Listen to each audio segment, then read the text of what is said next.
So welcome everybody. We started last week with the core liturgy of the service of Rosh Hashana. There are two key pieces to the Rosh Hashana service. The first is the Chauffeur. That's the first piece of it. And the second is the intermediate blessings of the Musaf service, the three extra blessings that we have: Malchiyot, Zichronot, and Shofarot. God's kingship, remembrances, and Chauffeur. So last week, what we looked at was the idea of Malchiyot and pointed out that the theme of kingship, which is the first of the three intermediate blessings of the Amida, but the theme of kingship is already found in the third blessing. In the third blessing, we have a little poem, which we discussed last week. I'm not going to go over that now again, but it's interesting that that poem seems to be related to the idea of Malchiyot. Malchiyot is God's kingship. The core component of the Malchiyot, in fact, of all of the service of Rosh Hashana, are sets of verses. The Torah, the sacred writings, which turns out to be the Psalms, and the prophetic writings. And the Malchiyot end with a prophetic writing. Prior to that, we have a verse from the Psalms. And it begins, Ubechem. Therefore, sounds like there's a verse before, and I made a suggestion as to what verse it would be. So that's the Malchiyot, but that's not the Malchiyot that we are saying. That's not the core Malchiyot that we have in our liturgy. The Malchiyot we have in our liturgy is in the fourth blessing of the Amida. The fourth blessing of the Amida, which typically on the holy days, Shabbat and the festivals, is the only intermediate blessing. It's called Kedushat Hayom, the sanctity of the day. It ends, for example, with Mekadesh HaShabbat, Mekadesh Yisrael V'Hazmanim. That's the intermediate blessing. And in that fourth blessing, our practice is to also have the Malchiyot. In fact, if you think about the way the service progresses, it starts with the fourth blessing, begins on the festivals, the chosenness of Israel. And then it moves into a discussion or description of the fact that there is no temple. We can't bring the sacrifices. We once brought them. It contains a prayer for the restoration of the sacrificial service. It mentions the sacrifices that are brought especially on that day, on Shabbat, on the various festivals. And then typically, the normal Musaf ends with a concluding blessing. But on Rosh Hashana, after we mention the sacrifices, suddenly the leader of the service makes a petition to pray, a bakashat reshut. We'll come back to that momentarily, and that leads into, on Rosh Hashana, Malchiyot, Zichronot, and then Malchiyot, and then the next blessing is Zichronot, and then Shofarot. After each of these three blessings, we sound the Chauffeur. And that itself is very interesting. Let me take a moment to discuss the sounding of the Chauffeur on Rosh Hashana. As I mentioned last week, the Mishnah, which talks about the sounding of the Chauffeur and the blessings in the Mishnah are the blessings of Malchiyot, Zichronot, and Shofarot. Those three intermediate blessings, Melech HaKol Haaretz, Mekadesh Yisrael V'Yom HaZikaron. So Cher Habrit is the concluding blessing of the Zichronot. Shomea Kol Truat Damo Yisrael B'Rachamim is the concluding blessing of the Shofarot. And that's what the Mishnah is speaking of when it talks about blessings. The common practice of the Jewish people for many, many years has been to sound the Chauffeur, to blow the Chauffeur before Musaf. After we read the Torah, we have an order of sounding the Chauffeur, and that precedes the Musaf service, which is very striking because essentially you're undercutting the basic mitzvah of Rosh Hashana, which is to sound the Chauffeur in conjunction with the blessings. As I said, the Mishnah doesn't seem to know of this altogether. And it's very interesting that from the standpoint of the Mishnah, from the, I would say, the original tradition, that the Chauffeur is sounded in conjunction with the blessings in the middle of the Amida. In fact, there is a practice to sound the shofar, not only in the repetition of the Amida, but to sound the shofar during the silent Amida as well. There are two different ancient practices about how we sound the shofar, but in any event, what you see from that is that the rabbinic understanding of the shofar was that it's somehow connected to the prayers. One might even say it's a kind of prayer itself. So the fact that it's performed in that way is significant in terms of understanding the nature of the shofar. The shofar is a cry. The shofar is a petition without words, but it's a petition and it's a cry. But the practice is that prior to sounding the shofar in the Amida, we sound the shofar beforehand with a blessing. And the typical blessing is L'shmoa kol shofar, to hear the sound of the shofar. Now, how many sounds do we make? So the Gemara speaks of sounding 9 tisha kolot, 9 sounds. Tekiah, trua, tekiah, 3 times. That's what's needed. Tekiah, trua, tekiah. The Torah speaks about a trua and a tekiah, not in conjunction with Rosh Hashana, but in conjunction with the trumpets that Moshe was commanded to fashion in the 10th chapter of Bamidbar. On some occasions, you make a tekiah sound, a plain sound, and on some occasions, you make a trua, the broken sound. But in the Talmud, in the Gemara questions, what is the nature of the trua? What kind of broken sound do you make? And the Gemara has 3 options. One is a sigh, what we call shvarim, sigh. One is a kind of pointed staccato sound, what we call trua. And then the Gemara suggests maybe it's a combination of the 2. First the sigh, and then the staccato sound. The reverse order the Gemara rejects. So there are 3 options for trua. So we sound all 3. So we sound tekiah, shvarim, trua, tekiah 3 times. Tekiah, shvarim, tekiah 3 times. Tekiah, trua, tekiah 3 times. And when you add up all the notes, counting shvarim, trua as 2 sounds, you end up with 30. 30 kolot. So the mitzvah of Rosh Hashana is 30 kolot. Fine. That we do before we pray the Musaf service. How many sounds do we make in the Musaf service? So what's very interesting is that the prevalent medieval and prior to medieval custom apparently was to have a grand total on Rosh Hashana of 40 sounds, 30 before the Musaf, and 10 sounds in the Musaf. In Malchiyot, tekiah, shvarim, trua, tekiah, 1 time. In the Zichronot, tekiah, shvarim, trua, tekiah 1 time. And Zichronot and Shofarot, tekiah, trua, tekiah, for a total of 10. So the Tosafos raised the question, others as well, what does that mean? If you're only making 10 sounds during the Amida, an additional 10, how could you be fulfilling the mitzvah? The Gemara says, we don't know what the right sound is. So you only are ending up with 1 of the 3 being correct. So for 2 of the 3 blessings, there's no sound at all. How could this be possible? So in terms of this question, very basic question, there were 2 answers given to justify the prevalent practice, which afterwards essentially was changed.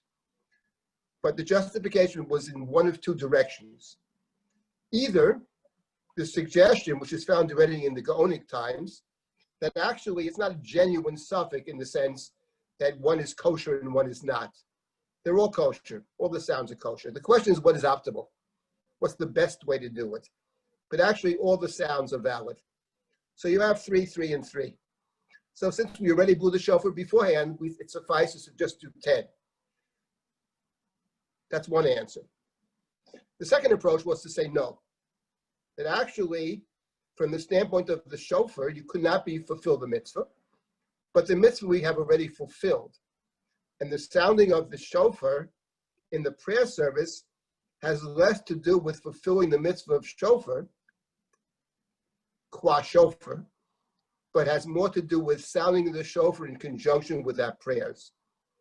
So from that perspective, it's sufficient to have 10. Malchiyot has its sounds, and Zichronot its sounds, and Shofarot its sounds. And fundamentally, the idea of the shofar in the Amida is not to fulfill the mitzvah of shofar, but to enhance the prayer. So that was the answer. The truth of the matter is that, based on this question, the custom largely changed. And the general custom is to make 30 sounds during the Amida, some 60. Some actually say 30 sounds in the silent Shemona Esrei, some in the repetition, for a total of either 60 or 90. And there's a further custom to round it up to 100 at the end of the service. Let's leave that out for now. But in any event, the main point I wanted to make is that the shofar and the tefillah are bound together. And therefore, the optimal way would have been to sound the shofar only in the Amida, but because for other reasons, perhaps people couldn't stay that long in the synagogue, they were old, or they were sick or whatever, so they made a modification and we sound the shofar beforehand. But optimally, fundamentally, it's part of the service of the Musaf. Now, I mentioned that in the third blessing, there was an opinion, Yochanan ben Nuri, that the Malchiyot are recited in the third blessing. You think about it, it actually makes a lot of sense, because the third blessing of the Amida during the 10 days of repentance is Baruch Atah Hashem HaMelech HaKadosh. We end the blessing, HaMelech HaKadosh, the Holy King. So since the blessing is HaMelech HaKadosh, what could make more sense than reciting the Malchiyot, the verses about God's kingship, in that blessing? And that was the viewpoint of Yochanan ben Nuri. But the practice is not so. The practice follows the view of Rabbi Akiva, and we say the Malchiyot in the fourth blessing, the first of the intermediate blessings. But I just wanted to make one point about the Malchiyot in the third blessing. So, as we pointed out last week, Malchiyot, essentially, the service of Rosh Hashana, basically are verses. So the last verse is from the prophets in the third blessing. It says, Kadosh Atav v'narash shemecha, you are holy, your name is holy. No other God. As it is written, Vayigba Hashem tzvaot b'mishpat. The Lord Tzvaot was raised up in justice. V'yael HaKadosh nikdash b'tzedakah. And the holy God is sanctified through righteousness. And what's interesting is that if we see the poem, Uvechein Tein Pachtecha, as essentially based on the Malchiyot of Yochanan ben Nuri, it is very striking that the last verse, which is from Yeshayahu, the verse from Isaiah, does not mention the word Melech. In general, all the verses of Malchiyot have the word Melech, all the verses of Zichronot have the word Zikaron, all the verses of Chauffeur have the word Chauffeur. But this verse actually does not have the word Melech. It could be that Yochanan ben Nuri didn't require the word Melech, but the idea is very interesting, because the verse that's cited from Yeshayahu talks about Mishpat and Tzedakah. Mishpat and Tzedakah, righteousness, equity, justice, those two words come together often in the Bible. And it's about justice. It's about judgment. It appears first in connection with Abraham's prayer for Sodom, where God says, I can't conceal from Abraham that which I plan to do.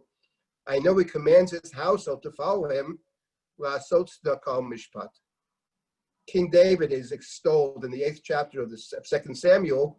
David is doing mishpat u'tzedakah v'chol amo. So tzedakah u'mishpat, and we have it in our daily prayers. Melech ohev tzedakah u'mishpat.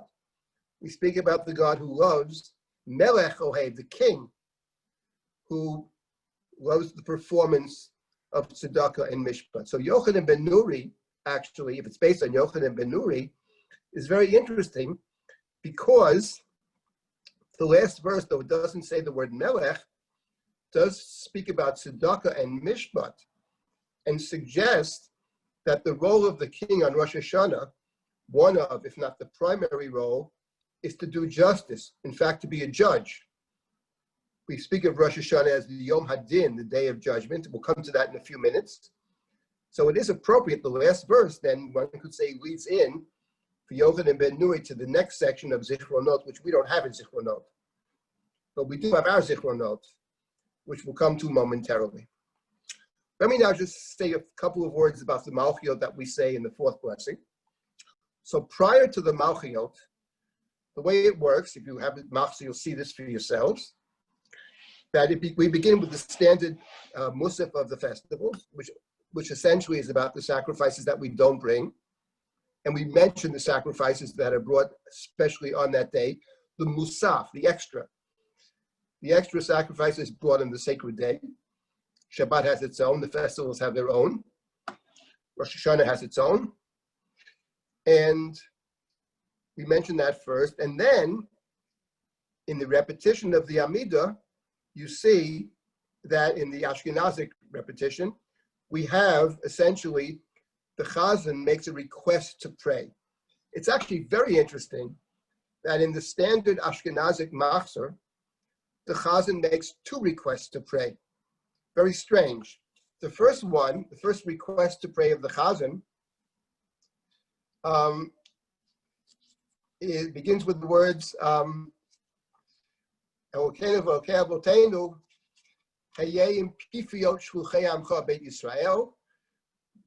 Chazan says, God of our fathers, grant power of expression to those commissioned to stand and offer prayer to you for your people, the house of Israel.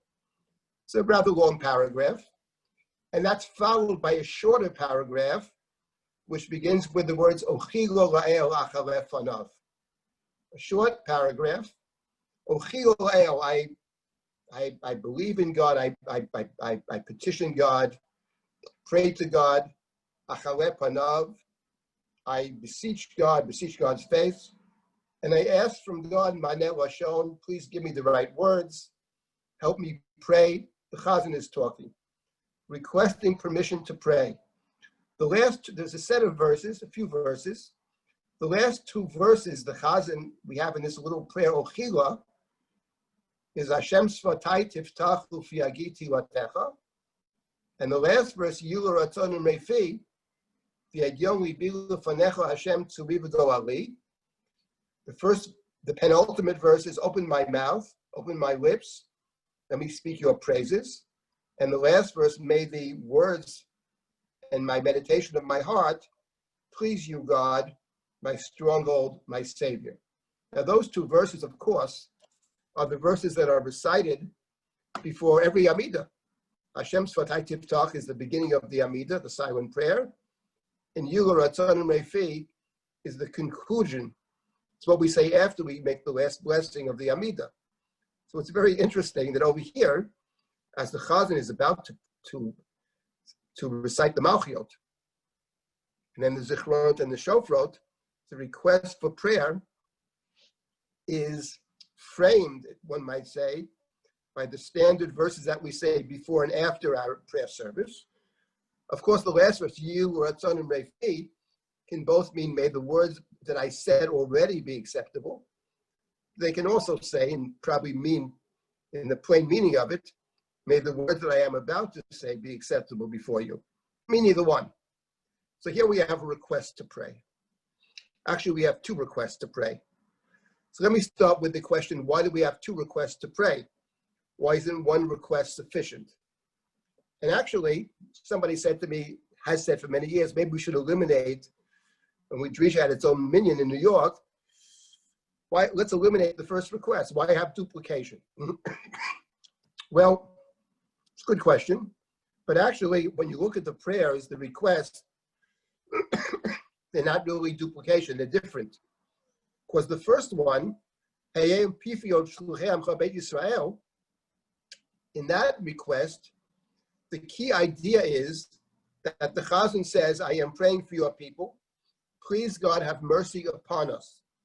The word Rachum and the word Chanun appear 7 times each in that prayer. Rachum v'Chanun. The second little short Ochigol Ha'el mentions neither Rachum nor Chanun. It's simply, open my mouth, God, and let me sing your praises. And it strikes me that actually for Rosh Hashana, Ochigol Ha'el is central, because Rachum and Chanun, requesting God's forgiveness and God's grace, that's not a Rosh Hashanah theme at all. That's a Yom Kippur theme. Rachum and Chanun are the first two of the Yud Gimel Midot, the attributes of God's mercy, which is the key to Yom Kippur. Slichot. On Rosh Hashanah, we have no slichot. It's all about God. But for whatever reason, both are included, both Rosh Hashanah and Yom Kippur, but they're two different things. In the first one, the Chazan is praying for God's compassion on the congregation, on the community. But in the second one, I'm about to say things about God, and that requires permission. The truth of the matter is that in the Ashkenazic rite, I'm not talking about the Edot Mizrach here, but the Ashkenazic rite, Ochigol Ha'el is the primary reshut. And we know this because of the way it is recited. There is a nusach, a tune for the Reshuyot, both in Shachrit and in Musaf. That's the tune. That's the tune for a Reshut. You have it in Shachrit also. Also in Shachrit, you have the same thing.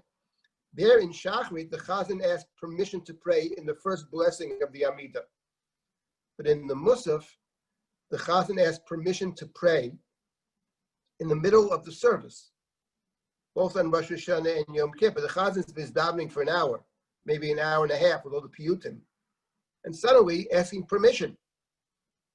What are you asking permission for? You've been praying for an hour already. Now you ask permission? Why is the permission here in the middle of the Amida, after Kedusha, after all the piyutim? But of course, the point is the petition here precedes the core of the service. And in fact, within the medieval commentaries, there was the thinking that the Malchiyot, Zichronot, and Shofarot were only recited communally. They weren't recited in the silent Amida. The silent Amida was like all the other Amidot of Rosh Hashanah. It doesn't have Malchiyot, Zichronot, and Shofarot. So here the Chazan is introducing what is unique and different and only recited here. So before the Chazan is going to recite the Malchiyot, Zichronot, and Shofarot, which were not recited at all before, the Chazan is asking permission. Now, be that as it may, there's something very interesting about the positioning of the Reshut of the Chazan. And that is that if you look carefully at the Machzor, you will see that the Chazan asked permission to pray after the first paragraph of Aleinu L'Shabeach. So Aleinu L'Shabeach is incumbent upon us to give praise to God, etc. Talks about our acceptance of God's kingship. We bow down, etc. And then the Chazan asks permission to pray. And after asking permission to pray, the Malchiyot begin. And they begin with what we call the second paragraph of Aleinu.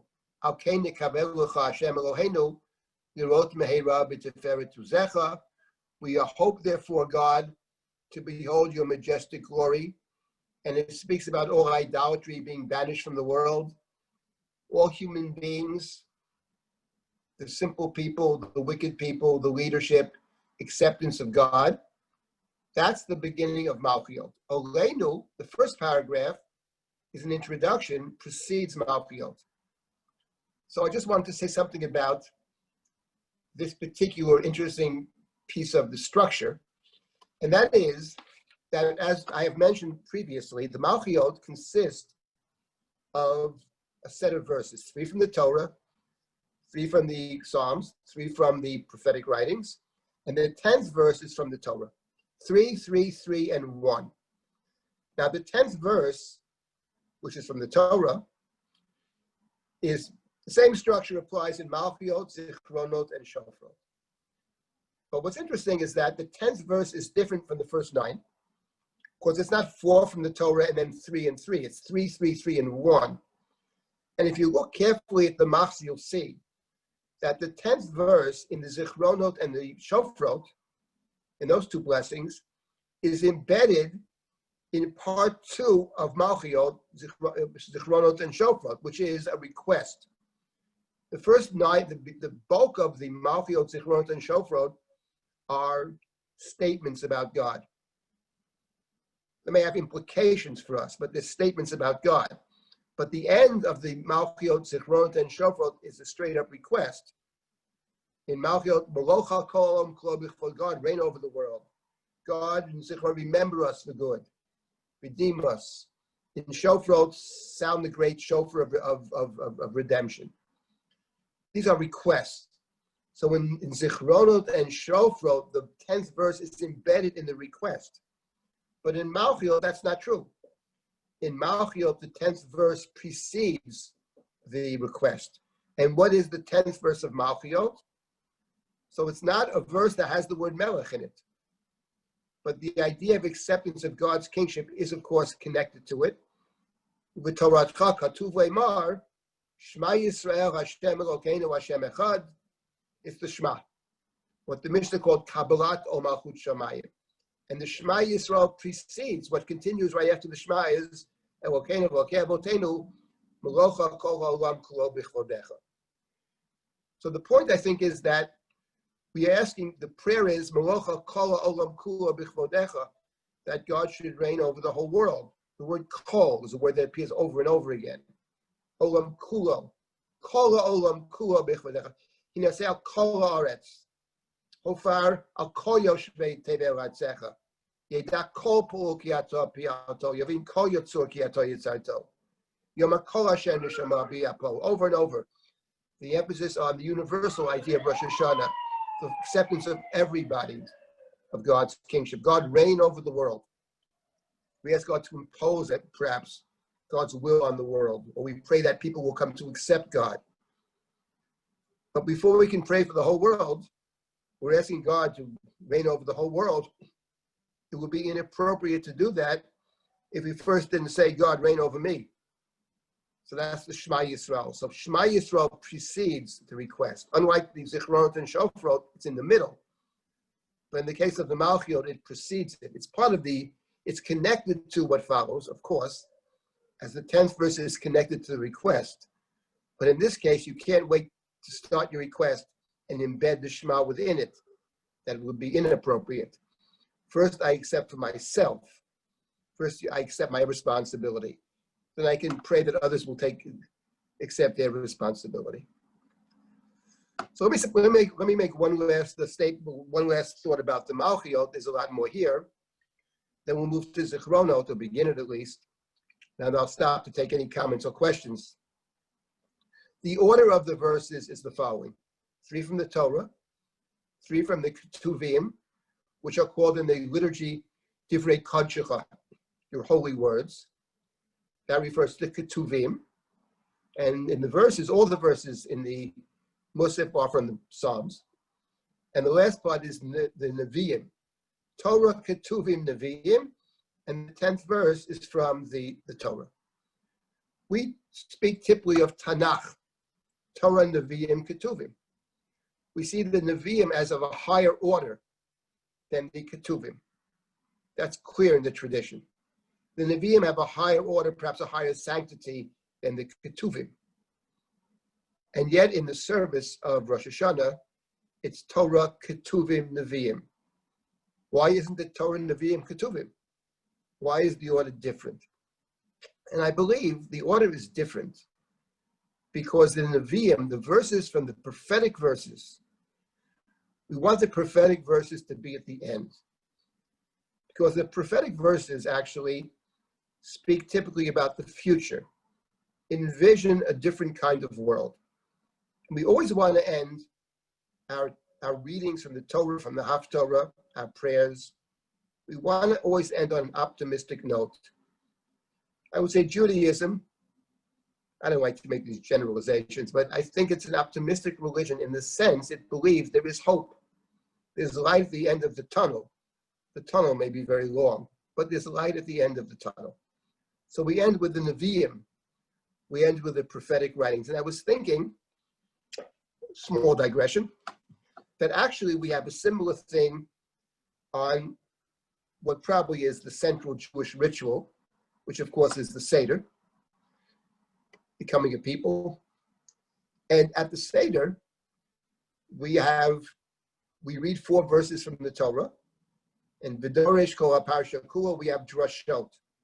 And whoever put the Haggadah together, and nobody has a clue who that is, gave us drashot on the 4 verses.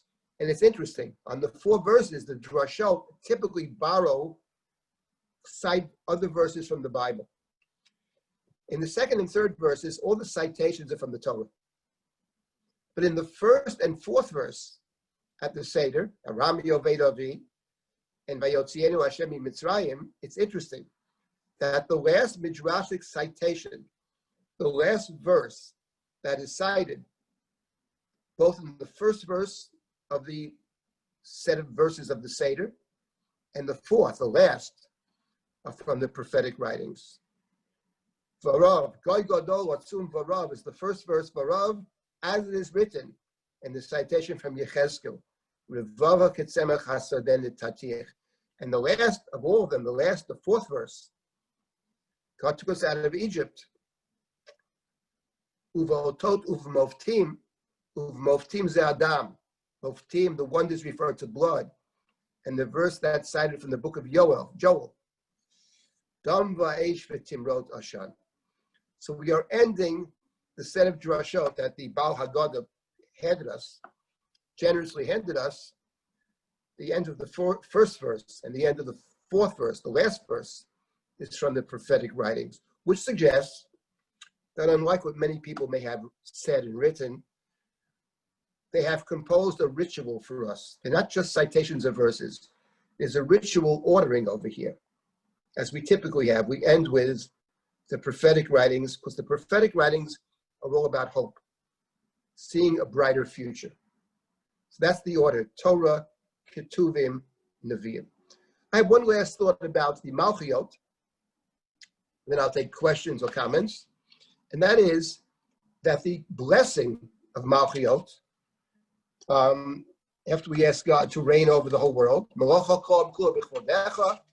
then it ends with the blessing of the day, because remember that the Malchiyot is included in the blessing of Kedushat Hayom. So the blessing reflects both the sanctity of the day and the Malchiyot. Baruch atah Hashem melech al kol haaretz, God, king over the whole world, the universal theme of God's kingship over everything, Mikadesh Yisrael v'yom hazikaron. And that blessing is recited in all the tefillot of Rosh Hashana, even though we don't say Malchiyot except for Musaf. But this is the blessing that we say. Perhaps it was originally formulated for the Malchiyot and then transferred to the other blessings as well. That's my intuition. I can't prove that. But what's interesting is that just before that, it talks about Kashenu mitzvotecha, tirely beinu, we have to purify our hearts to serve you in truth and emet. And then we add, Ki atah Elohim emet, for you are a God of truth, or a true God. Maybe the word here is real. You are real. Udvarcha emet v'kayam la'ad, and your word is true and is eternal, is everlasting. I was thinking this idea of your word is true. You are true and your word is true. You are emet udvarcha emet. We've seen this before. We've seen it after we say the Shema. Ani Hashem Elokeichem, emet v'yatziv v'nachon v'kayam v'yashar v'ne'eman, that the blessing that follows the recitation of the Shema verifies the truth of what we have just said. It is true and it is kayam. It's with us eternally. And the same thing is true when we read the Haftorah on Shabbat, or on the days that we read the Haftorah. There are blessings that follow the Haftorah. Ne'emanu Hashem Elokeinu v'ne'emanim dvarecha. V'davar echad b'dvarecha achar v'yashuv reikam. Ki omelch ne'eman v'rachaman ata. Baruch atah Hashem ha'el ne'eman b'chol dvarav. The blessing of the Haftorah is similar. It's a statement. Everything I said before is true. And it follows the recitation of the Shema, it follows the recitation of the Haftorah. So over here, it follows the recitation of the verses in Malchiyot, and in particular striking is that the 10th verse is actually Shema Yisrael.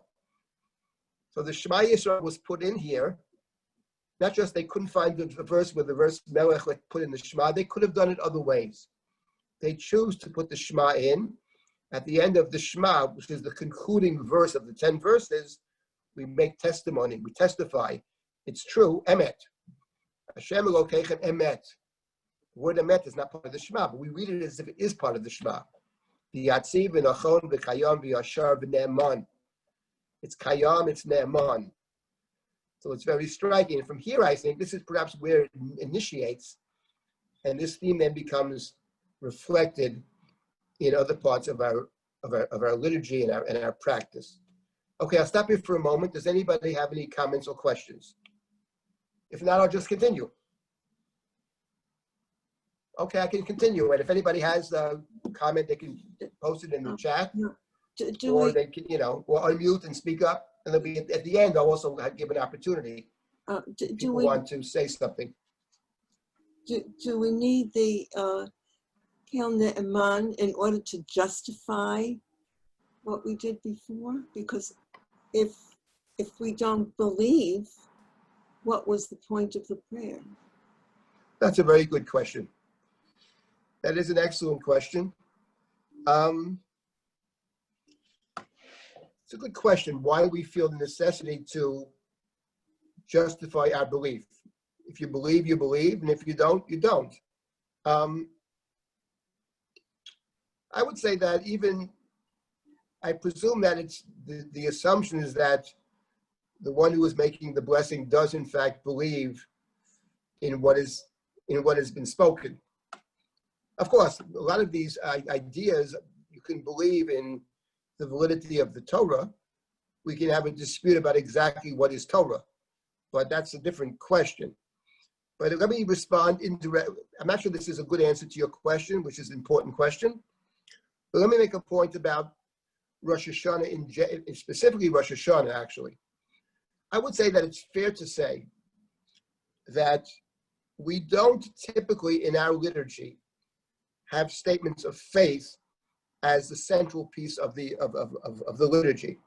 Let's say, by contrast, say in the Christian Mass, the Credo, they have a section where they say, I believe this, I believe whatever. We don't actually have that, generally speaking, in our Amida.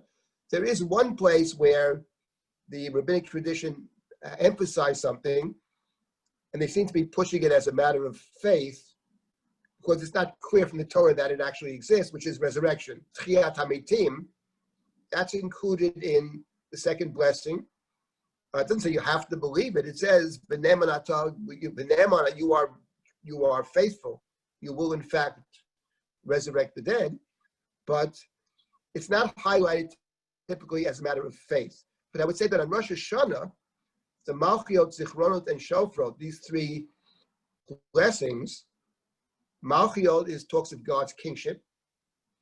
Zichronot talks about, as we'll see, several things. It starts with judgment.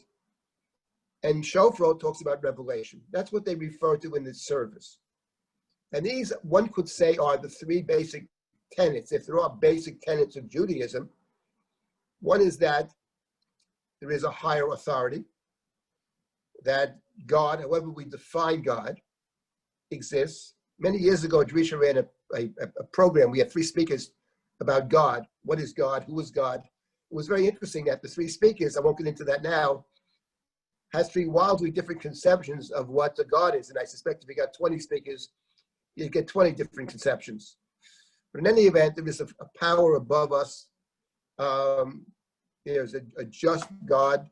We are told to try to imitate God's attributes, God's values, etc. And the second blessing is the Zichronot, which begins with judgment.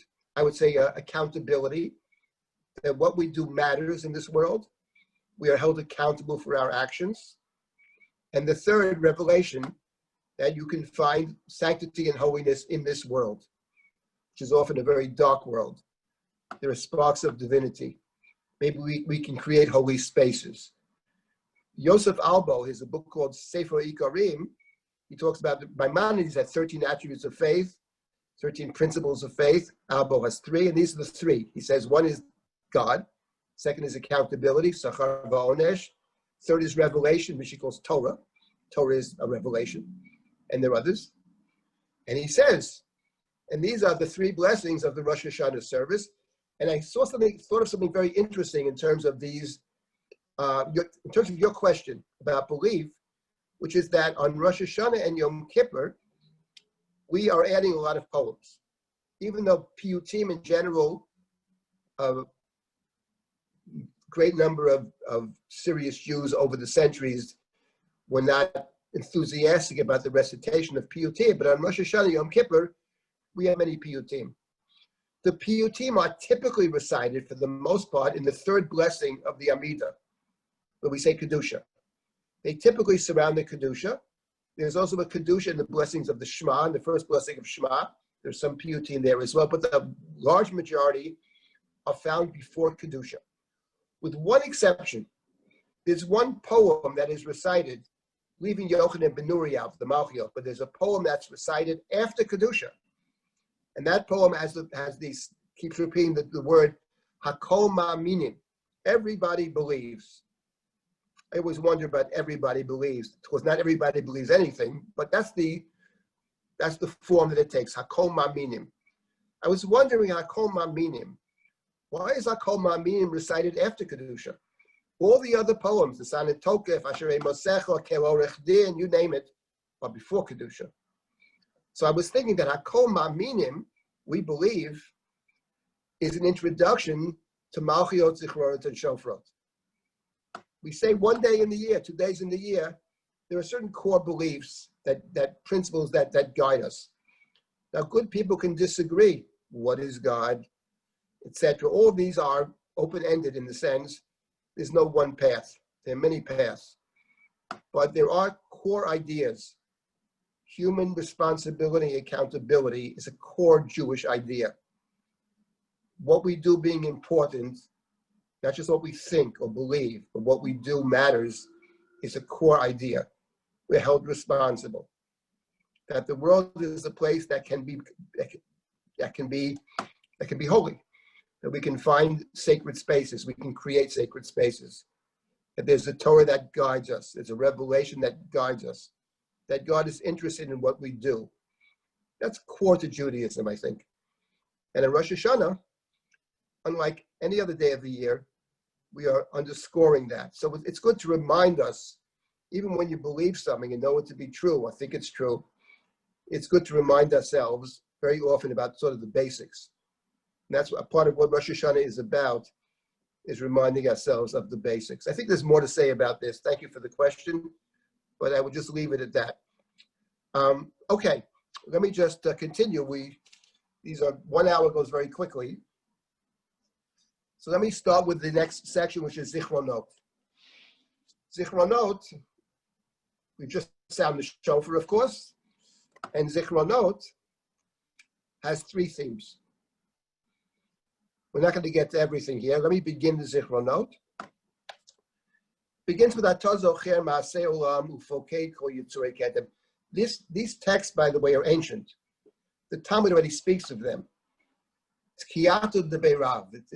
These are ancient texts, and they are truly beautiful, and the language is stunning. It's of the most beautiful liturgy that we have in our tradition. Atah Zocher Ma'aseh, God, you remember Ma'aseh Olam, your ancient work. Ufokei Kol Yitzurei Kedem. You are mindful of all that was formed in days of old. What does it mean that God remembers? So in the beginning of this quite beautiful blessing, it talks about God there's no forgetfulness before God, nothing hidden before God. You know everything that was done. And no one can hide from you. There's no place to hide here. God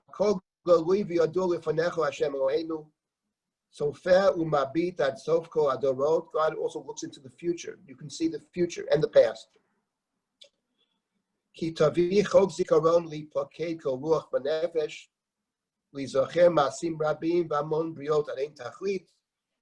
bring the ability to remember to judge, to take account of every soul, to remember or to recall many actions without end, without limit. Mereshit kozo todata, and you made this clear from the very beginning. From the beginning, this was clear. And then the next piece of the prayer says, Zayom tchilat maasecha zikaron liyom rishon. This day is the first day of your maasecha, of your creations, a remembrance of that first day.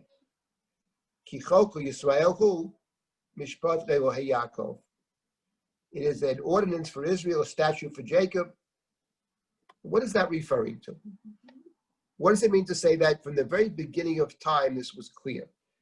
And this line is based on a Midrash. The Midrash says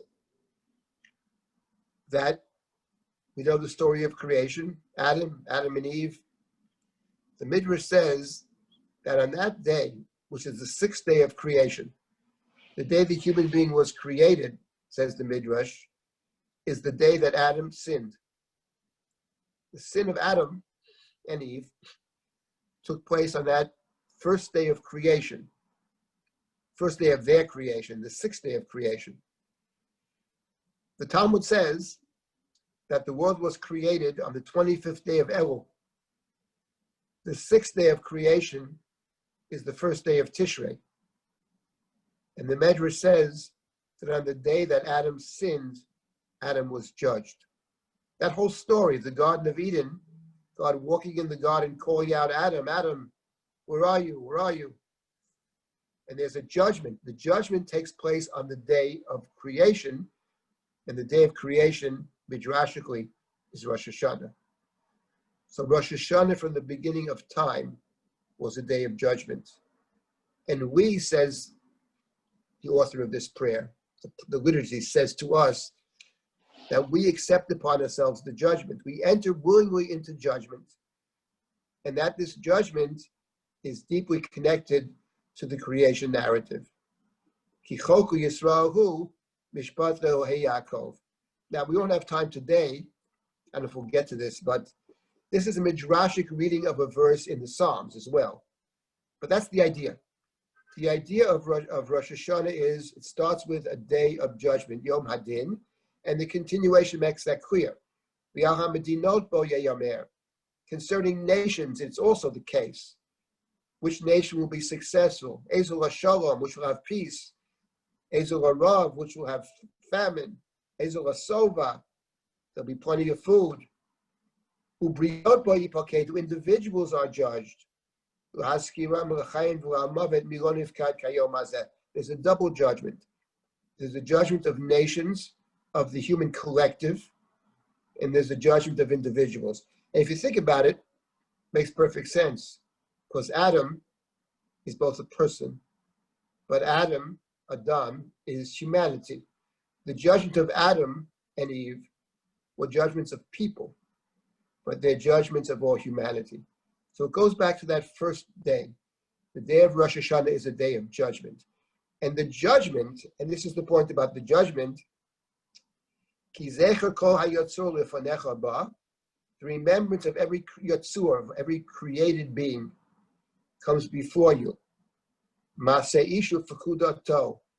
actions of the person and the person's pekudah, person's responsibility. The deeds of the person. The thoughts of the person. The rationalizations, the excuses. And the impulses. In short, the Creator knows everything about that which the Creator has created. And it's not just about what we do, but it's more than that. It's about our tasks, because everybody in this world has a different task. Are we fulfilling our task or not? So the judgment is all-encompassing, and the judge knows everything, all the excuses, all the rationalizations, all the things that we want to forget about or have taught ourselves to forget. But in there's no forgetfulness. In short, this judgment of the collective and the individual, The collective because I am part of the collective. That's a very important point. If I live in a society, I'm part of that society. And I have to take responsibility for what society does. Because I'm part of that society, I'm part of the world. So I may not have done wrong, but I'm part of a world that did wrong. Might even be a victim, but I'm still part of that collection, the collective, the community. There's a double. And what's interesting is not only that, it speaks here about the God who sees the future. Chauffeur mabitat sof kol hadorot, and knows the past. So God understands everything we do in the standpoint of our backgrounds, takes that into account, but also in terms of the future, the effects of what we do.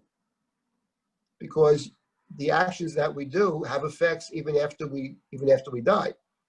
The actions live on, the actions cause many things to happen or are part of a process of causing things to happen. And you can't take them back. They're out there. So this is also part of the responsibility.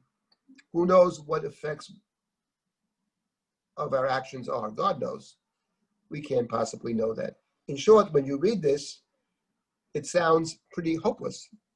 How could one think to escape a judgment from the all-knowing judge who knows everything about us? I would say knows more about us than we know about ourselves. And the person that is recalled here implicitly is the first human being, is Adam. And of course, it's part and very much related to the day of Rosh Hashana as being a day of judgment for all humanity. Medina, the nations. It doesn't say the Jewish nation. It's the nations. Rosh Hashana is about all. The word kol. Poked kol yitzurei kedem. Nigu kol talumot. Atozocher kol hamifal. Kol hayitzor nicha bimeka. Hakol golo yvidu lefanecha. Sofer mabit asot kol hadorot. We poked kol ruach v'nefesh. So with this emphasis on kol, everything, everybody, we see ourselves as part of the human as a human being. Something that we often forget. We think somehow we're not part of humanity. We have much in common with all humanity. We're part of the world, part of humanity. If we forget that, or if we forgot it, this pandemic reminds us over and over again what it means to be a person. So this, and you read this, remember, the role of the king is to judge. When the people request a king in Samuel, Shmuel, chapter 8, give us a king, Shvatanu Malkeinu, the king should judge us. That is the role of the king. Tzedakah Mishpat, we hope for a good judgment. We hope the king will judge fairly. But the king judges. So the king of Rosh Hashana, which is God, the Melech, is a judge. If we stopped over here, we would throw our hands up in despair. There is no hope. But the blessing continues. Here's one of the turning points. Ashrei ish lo yishkacheku ven adam yitam etzbach. Ki darshechu yolam lo yikashegu. Lo yikamu lanetzach kol achosim bach. Ki zecher kol amasim lefanecha ba. Ki atod doresh masei kulam. It's a great turning point in the davening. Happy is the one who does not forget you. Happy is the one who gains courage in you, strengthens in you. Ki dorshecha, those who seek you, dorshecha, will not stumble. They will not be ashamed, those who rely upon you. For the deeds of, the remembrance of all deeds comes before you, v'atod doresh ma'asei kulam, and you are doresh, the actions of all of them. So the key word over here is the word drisha. That's the key word to Rosh Hashana. Drisha. Happy are those dorshecha who seek you, v'atod doresh ma'asei kulam. And here it picks up on the word drisha. The word drisha has multiple meanings. Two of them are the following. One is to look at something very carefully. In the Torah speaks of drisha v'chakira. The judge has to look at the case very carefully. The Gemara in Sanhedrin talks about this at length. The judge's responsibility to ask questions, time, place, etc., those kinds of questions. That's Drisha. And Drisha v'chakima. Drisha means also a demand. God makes demands of us. But Drisha has a third meaning. The third meaning is to seek and to search. It's a search for God.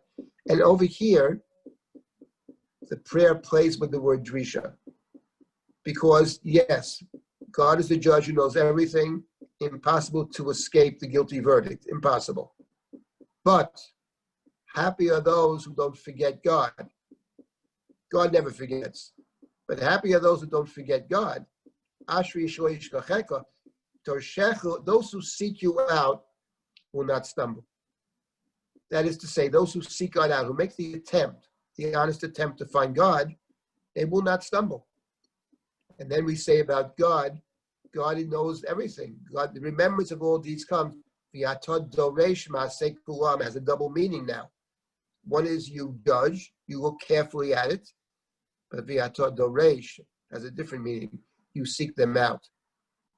So God is not an objective judge anymore who comes to the truth, because the truth, we can't survive with just the truth. We only survive with truth mixed with some element of compassion. We are taught. And what is the example of the God who seeks those out who seek God? And then the prayer moves to a different person, not to Adam. The Gamen Noach bi'ava zacharta. You remember Noach. Bi'ava zacharta. You remember Noach. But tifkedeu b'dvar Yeshua v'rachamim, you redeemed him with the words of redemption and rachamim and compassion. When you brought the flood to flood everything, right? But al kein zichrono b'lefanecha. But the remembrance of him came before you to allow him to multiply, to rebuild the world. As it is written, kakotu b'toratecha, v'yiskar Elohim and Noach v'yekol chayot v'yekol be'ema asher ito b'teva v'yavel him ruach al haaretz v'yashoku amayim, and God remembered Noah. So the idea of remembering, God didn't simply destroy everything, but God remembered someone from amidst the destruction. Not just Noah, but all those that were with Noah. Noah was able to save not just himself, but his family. He took the animals to rebuild a new world. So that's the idea of God remembering in the sense, in the positive sense, God remembering with mercy.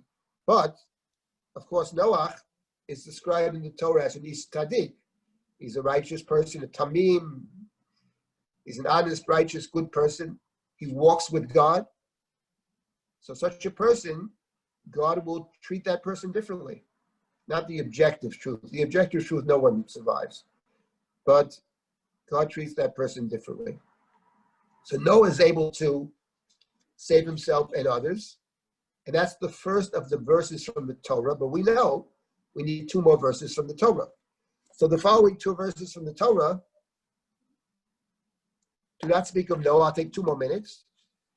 The next two verses, V'ne'emar, it is written, Vayishma'u him et nakatam, Vayiskal him et brito et Abraham et Yitzchak et Yaakov, V'ne'emar, V'zacharti et briti Yaakov, Af et briti Yitzchak, Af et briti Abraham et Skar, V'oretz Eskar. The next two verses don't speak of Noah at all. They speak about God having a covenant with Abraham, Yitzchak, and Yaakov in the second verse. In the third verse, I will remember my covenant with Jacob and with Isaac and with Israel. And I will remember the land. So suddenly, two things are interesting here. First of all, we move from Noah to the Avot, to Abraham, Yitzchak, and Yaakov. In the second verse, Yaakov, Yitzchak, and Abraham. And the word Brit is the central word over here. It speaks of covenant. So there are two important moves. We move from Noah to Abraham, Isaac, and Jacob. And we move from Noah, from God remembering the one person in the midst of the others. One might call that providence, hashgacha. Noah also is an individual in the world. It's a new world. So the hashgacha pratit and hashgacha klalit, providence. But that won't save us necessarily. Those who are tzaddikim, yes. What about the rest of us?